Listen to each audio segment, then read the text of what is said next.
What's up, YouTube? This is Too Raw for TV.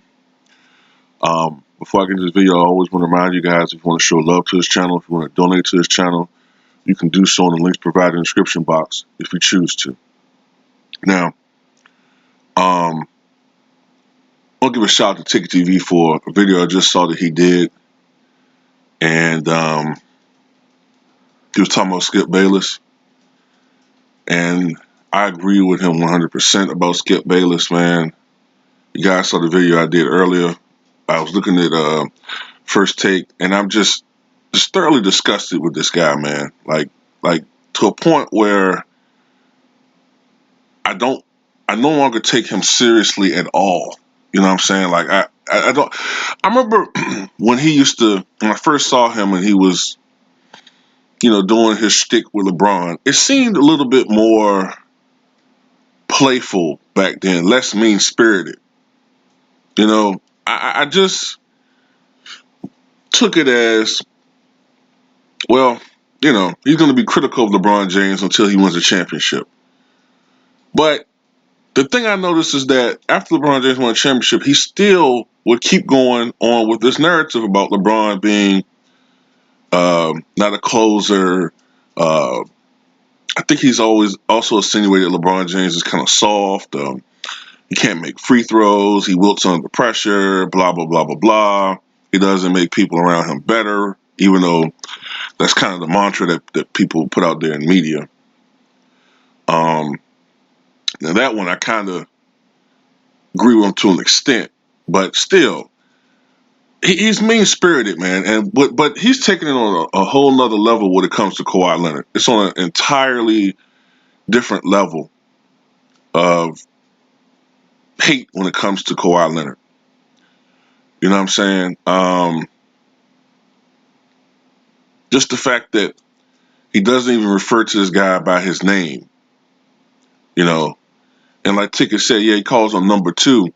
And I guess you can say that it's almost like he's calling him shit, like he's on the level of feces or something, and calling him a bad guy. You don't even know this guy. Doesn't even know Kawhi Leonard personally, but wants to call him a bad person. Call him a bad person, question his heart, question his integrity, calling him a liar. Like I said, it goes beyond basketball with him. It's personal. Then he gives him absolutely no credit when it comes to basketball and his accomplishments. Like I told you in another video, he always talking about, he only scored 9 points in the first two games of the 2014 finals. I don't know why. They gave him the finals MVP. Manu Ginobili led in plus minus, and Tony Parker was their leading scorer. Tim Duncan was their leading rebounder. Maybe it was because the last 3 games of that finals, Kawhi Leonard averaged nearly 24 points, 9 rebounds, 69% shooting, 54% three-point range, 2 steals per game. Maybe that way he dominated those last 3 games of that series, that has something to do with it. Maybe that had a lot to do with it, actually. And like Ticket said, you were the main one cheering him on back then. You're a spiteful fucking person. That's all it is to it. You're a spiteful person who's inconsistent, and you change the narrative to fit your motives. You fucking crypt keeper.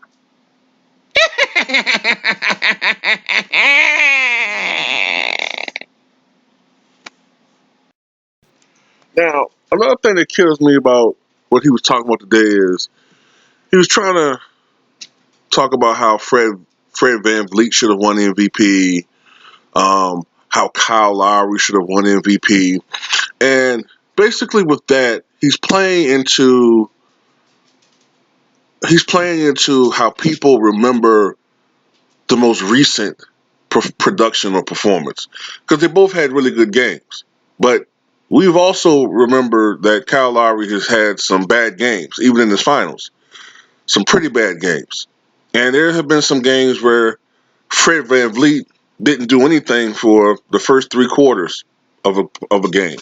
Now, I will admit, I like Fred VanVleet. I think he does a lot of productive and positive things for Toronto Raptors, and he was an integral part of their playoff run. But there was a stretch where Fred VanVleet didn't play particularly well. I think it was around the time that just before his, I guess it was his girlfriend or his wife had their child. He wasn't playing very well. And Kyle Lowry has had a history of playing poorly in the playoffs. If it wasn't for Kawhi Leonard, this team would not have made it to the NBA Finals and not won the NBA championship. Period. It was the attention that Kawhi Leonard gets on the on the offensive end, all right, that leads to these guys getting these good looks. And Kawhi Leonard does things that other guys on his team don't do. He's even though he's somewhat injured in this playoff series or hurt, I'll say, but Kawhi Leonard's at his best. He's the best two-way player in the game. By his standards, he had a somewhat substandard series, okay, but he's playing against the Golden State Warriors.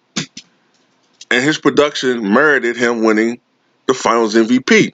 If Skip want to go this route, some people feel like Michael Jordan may not have deserved the Finals MVP back in '96. Maybe it should have gone to Dennis Rodman.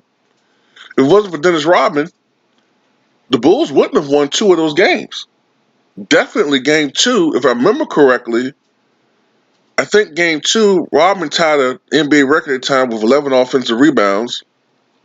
I think the Bulls won something like 92-88 or something like that. And I think he tied that record again in game 6. Some people feel like Dennis Rodman should have won Finals MVP. You know? Some people feel like in that Nets series with the Lakers, Kobe should have won Finals MVP. It's the only year that he ever shot over 50% from the floor in the finals. I can't remember how many points he averaged, but it was up there. Like 27, 28 points per game, maybe. Some people feel like he should have won Finals MVP. And this argument can be made with multiple finals.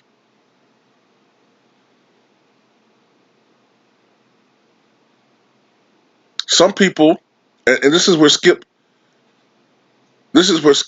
contradicts himself. I've heard Skip Bayless say, well, you know, some people said that maybe Pau Gasol should have won MVP in 2010, but you got to go with your leader. You got to go with the leader of your team, and the leader of the team is Kobe Bryant. I've heard him say that before. But in this situation, you feel like Kawhi Leonard's not the leader of the team?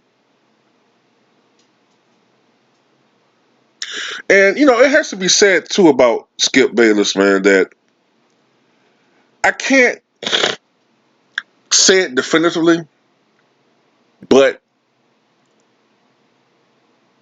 we all kind of can tell that Skip is one of those individuals that has a certain viewpoint about certain people in our society. Okay? He comes from Oklahoma, born in 1951. Oklahoma was once considered part of the Solid South. You know what I'm saying? Back in the day. Now it's kind of looked upon more as a Western state or a plain state, but at one point in time was kind of looked at as part of the Solid South. If you don't know what the Solid South is, I suggest you look up some recent history, okay? Put you like this. In the 2008 election, it was the most Republican state in the country. And we all know who ran for president in 2008 for the first time.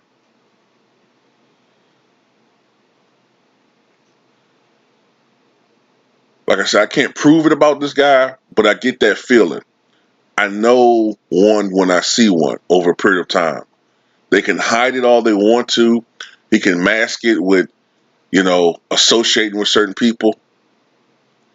But I know one when I see one. And it must be killing him inside that Kawhi Leonard has proved him and so many of his haters wrong this year. You can discredit it with, you know, saying that the Golden State Warriors were injury prone and injury plagued. And yes, unfortunately, injuries play a part of it. But like I said before, you know what I'm saying? the Warriors have been on the benefiting end of this as well. Remember back in 2015, LeBron James was trying to carry that team by himself. Had that team up 2-1 until he wore out. Because he was trying to beat the Warriors by himself. And he should have won Finals MVP that year, in my opinion, LeBron James. He should have joined Jerry West as the only players to win Finals MVP in a losing effort. Because what LeBron James did in that series was damn near historic.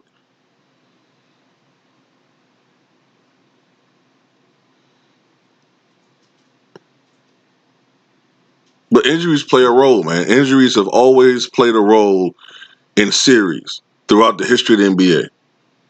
Unfortunately. That's just how it is.